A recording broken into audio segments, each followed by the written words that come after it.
Assalamualaikum warahmatullahi wabarakatuh. Perkenalkan, nama saya Sabrina Desi Rahmawati, NIM 4611420031. Pada kesempatan kali ini, saya akan mempraktekkan tentang manajemen bandwidth. Sebelumnya, apa sih bandwidth itu? Bandwidth merupakan kapasitas maksimal transfer yang dapat dilakukan pada suatu waktu dalam pengiriman dan penerimaan data atau pertukaran data yang dihitung dalam waktu bit per sekon atau bps. Bandwidth itu memiliki fungsi untuk sebagai ukuran media atau jalur pengiriman data, membagi kecepatan transfer data, dan mengatur besarnya data yang ditransfer. Bandwidth sendiri ada dua, yaitu bandwidth digital dan bandwidth analog. Lalu apa sih manajemen bandwidth itu? Manajemen bandwidth itu merupakan proses untuk mengukur dan mengontrol komunikasi lalu lintas pada jaringan untuk menghindari kapasitas yang berlebih atau overfilling yang akan menyebabkan kemacetan jaringan dan kinerja yang buruk. Manajemen bandwidth itu fungsinya memberikan layanan yang sesuai dengan kebutuhan dan prioritas pada setiap pelanggan. Nah, pada Mikrotik terdapat dua fitur manajemen bandwidth, yaitu Simple Queue dan Q3. Simple Queue itu cara untuk melimit bandwidth yang diterapkan pada jaringan dengan skala kecil sampai menengah untuk mengatur pemakaian bandwidth upload dan download pada setiap user. Kemudian ada Q3. Q3 itu cara melimit bandwidth yang lebih rumit daripada Simple Queue. Q3 itu dapat melimit bandwidth berdasarkan grup atau secara hierarki. Nah, pada kesempatan kali ini saya akan mempraktekkan tentang manajemen bandwidth menggunakan fitur yang pertama, yaitu fitur Simple Queue. Yuk simak langkah-langkahnya. Ini adalah topologi yang akan digunakan untuk praktikum manajemen bandwidth menggunakan Simple Queue. Sebelum memasuki percobaan, di sini kita akan menghubungkan antara router Mikrotik dengan laptop.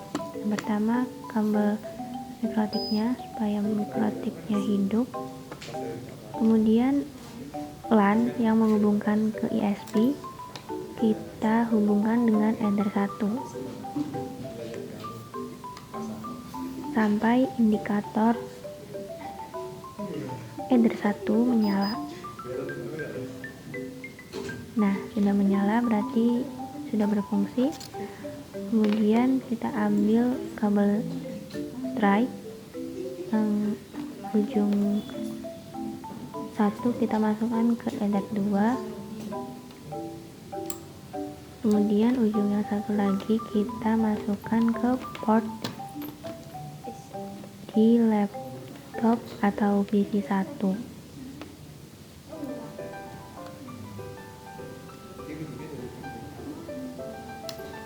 Sampai lampu indikator Ether 2 menyala. Kemudian kita ambil lagi kabel tipe strike lagi, kita masukkan satu ujung ke Ether 3, kemudian ujung yang lain kita masukkan ke port laptop atau PC 2, client 2.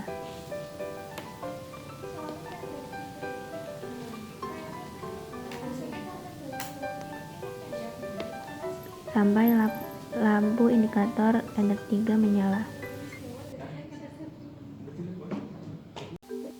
Langkah pertama, kita setting IP PC1 ke control panel, kemudian network and internet.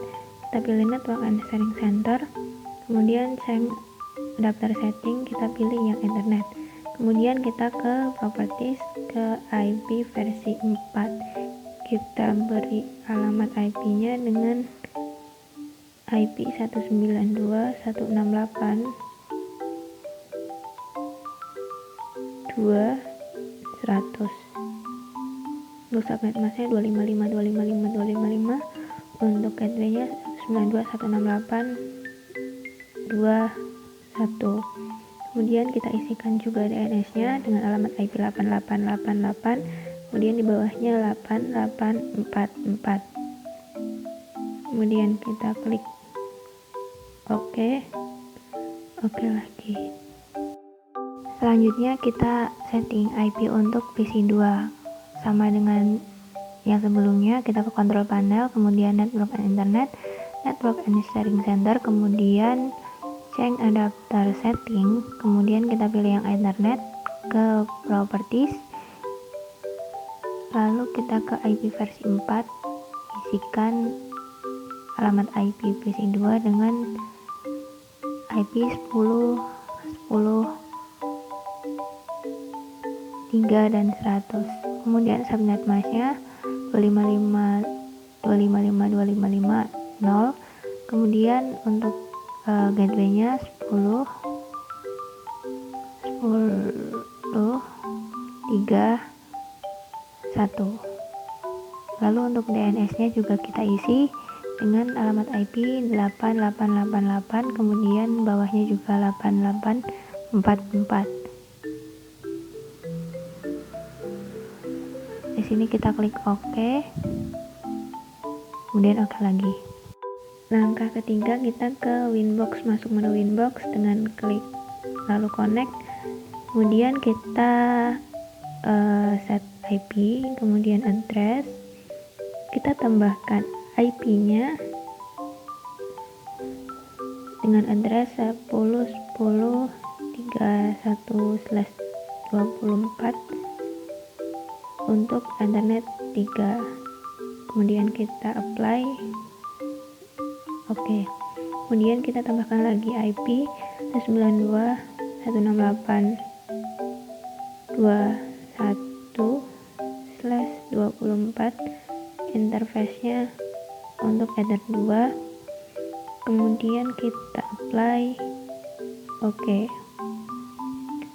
Selanjutnya kita ke IP DHCP client,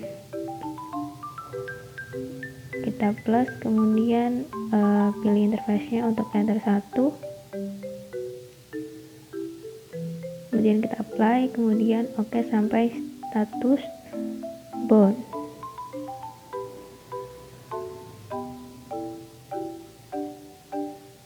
Kemudian langkah selanjutnya kita ke IP firewall, kita pilih yang NAT, kemudian kita plus,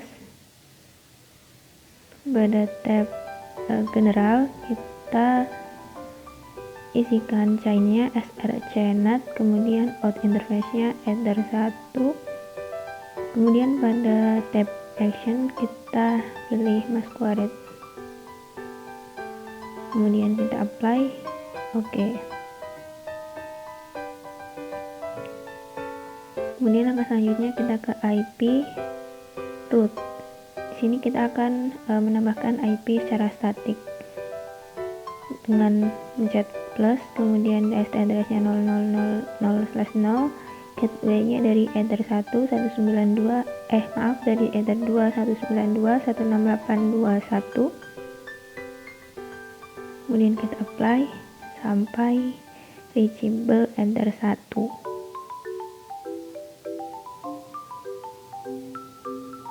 Kemudian kita ke IP DNS, kita atur servernya 8888, kemudian di bawahnya juga diisi 8844. Kemudian kita apply. Oke. Kemudian langkah selanjutnya kita cek speed test di website speedtest.net sebelum kita limit bandwidth-nya.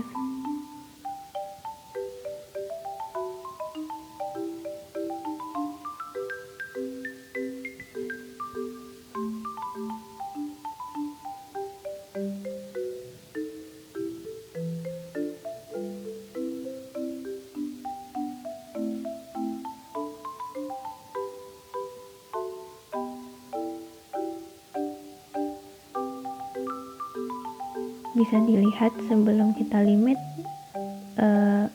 bandwidth dari downloadnya sampai 93,61 Mbps. Kemudian untuk uploadnya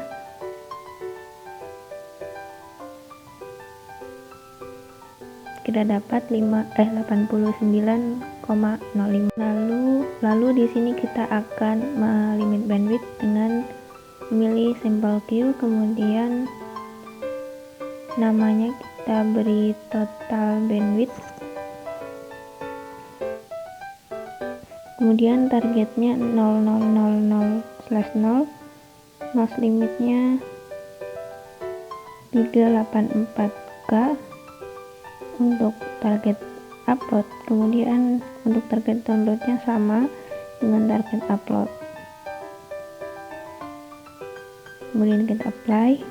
Oke, kita tambahkan lagi untuk klien 1, targetnya kita ubah menjadi 192, 168, 200.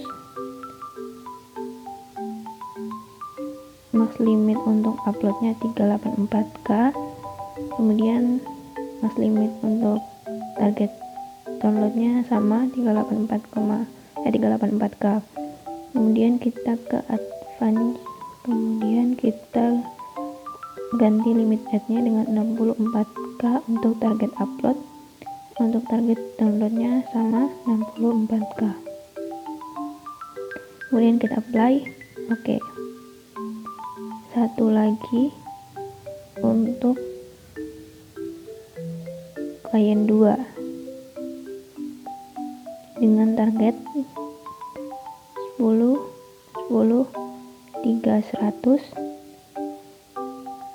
max limitnya 384K untuk target upload, kemudian untuk target downloadnya sama 384K. Kita apply, kemudian kita oke. Setelah kita atur simple queue-nya, kita masuk lagi ke website speedtest.net untuk mengecek kecepatan download dan uploadnya apakah berubah atau tidak.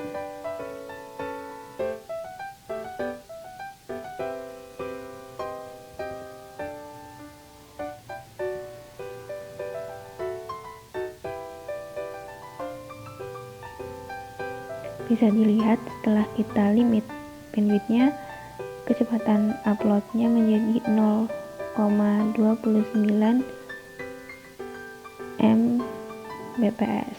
Kemudian untuk uploadnya kita dapatkan 0,24 Mbps. Kemudian kita ke PC2 untuk mengetes lagi dengan website speedtest.net.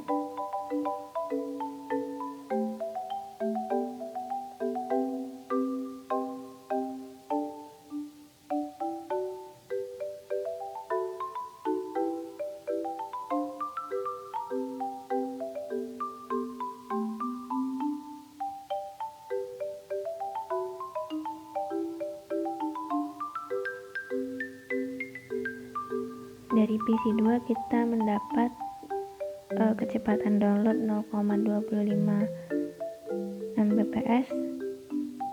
Kemudian untuk uploadnya kita mendapat